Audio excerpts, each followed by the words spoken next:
That is insane. Look at Tobias freaking wrenching, aggressively trying to hit, but he cannot get out of that press. This match right here is a really good example of flop press versus top roll, the two different styles colliding. Both of these athletes are complete superstars, especially on the left arm.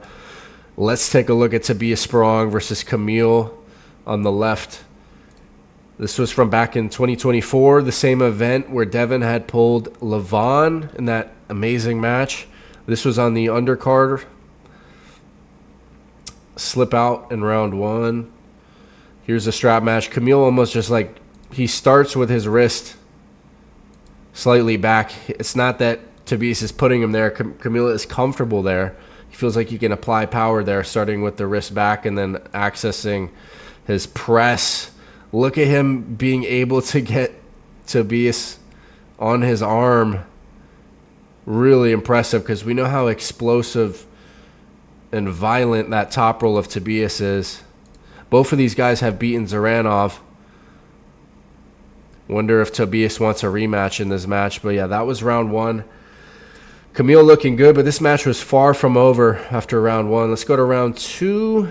Let's kind of go through all these different rounds here. Take a look at the stylistic nature of this match. Round two, you saw Tobias not letting Camille get to the straps. Not sure. Looks like Camille didn't even really hit off the go. Maybe he thought he could slip underneath, but Tobias was hitting the right angle to prevent Camille from even getting the strap there. So Camille getting the pin in round two. Let's go to round three. It looks like there's some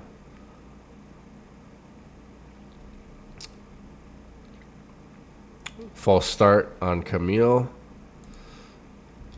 This time he is going to not get caught in Tobias's press off the go out of the straps, but looks like he false started again, so he loses round two. So just an issue with the timing there, really. He loses on fouls in round three.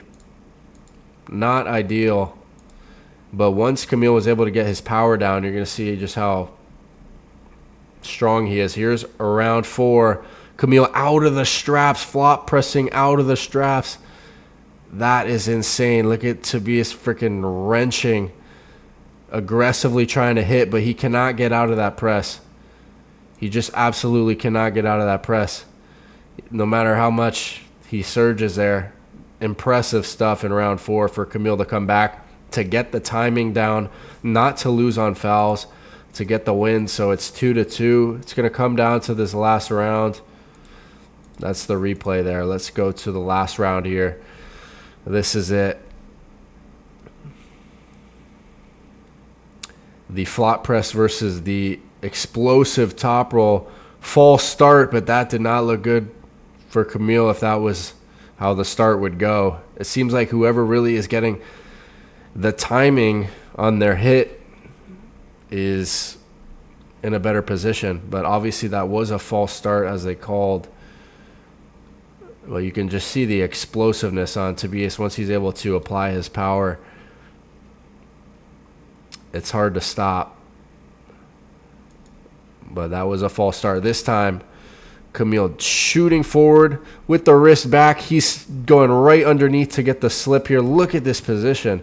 Tobias with a little bit cupped. He's in that top position. He's trying to go through the hand and go down to press, but Camille able to slip underneath to get the straps. And look how hyped up he is after that slip. He's ready to go into the straps and to win this match. He just needs to beat him in the strap.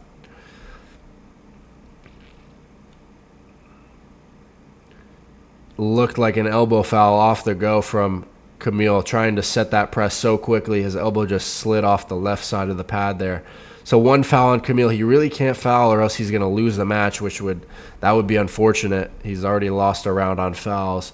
But once he's able to get the power down, look at that press. The timing was so huge. That was one of the main themes of this match, the timing of who can get into their position quick enough. It's not so much that they're matching strengths. It's just whoever can get in their strength in their position will be the one who would win that match. You see Kamil very excited after that match. That was a big win. If we look at the rankings now, Tobias number 9. Kamil is just one spot ahead of him, but we're going to see Tobias versus Kurdecha. I am curious how Kamil would do against Kurdecha on the left arm. You know, who's number 1 in Poland on the left arm. Definitely curious about that. Or if Tobias wants a rematch with Kamil at some point in time. That was a really good match from basically 2 years ago now. Let me know what you think about that stylistic matchup between flop press and explosive top roll like that. Also, guys, make sure to use code TOM on the pay-per-view. We're going to be able to see Tobias versus Kurdecha on the left arm. Should be a really good left arm matchup coming up pretty soon. Let me know who you think is going to win that match, and hit like and subscribe for more content, guys.